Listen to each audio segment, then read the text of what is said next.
Okay, so this is part 2. I'm just going to show you a little bit more advanced moves with the pen tool just to do some of these other shapes. So the main thing is that once you get the lines in there, the dots in there, the anchor points in there, you can always go back and tweak them, and that's something that you should probably always keep in your mind. It's like, I can go fix this later. One thing I want to do first is maybe just zoom up on this one that I'm going to work on right now. I go up to the pen tool, grab it, and I'm going to start my drawing right here. So I just click, and I know I could probably get this if I wanted to.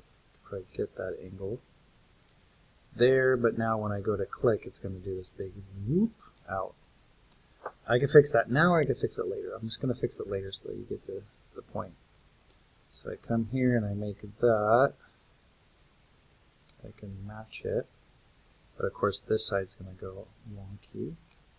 There are ways to make it so it doesn't do that. Click down, I'm going to make this side. This side's going to be a little bit wonky.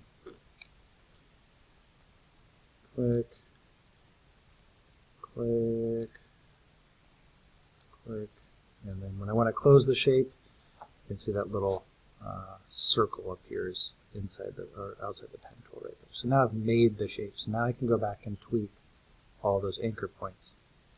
One thing I suggest maybe you do for something like this is instead of having it filled with white, you fill it with nothing. So now it's just the lines. And now you can really see how off I am on some of them. But that's okay.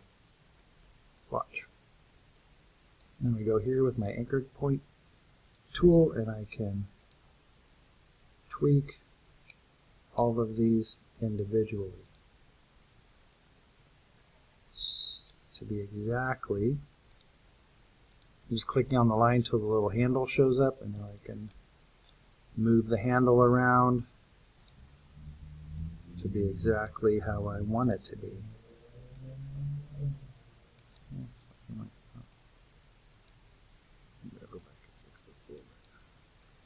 There we go.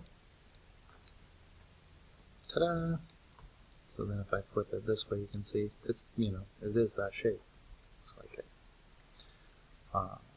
So the main thing there is the pen tool to draw the initial anchor points.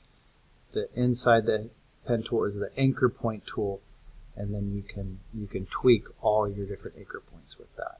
If you need to move them, you're probably better off with the direct selection tool, which we did in the previous assignment, but you can go in and you can click on that. And you can tweak these once they've already been tweaked, which is kind of nice. Okay.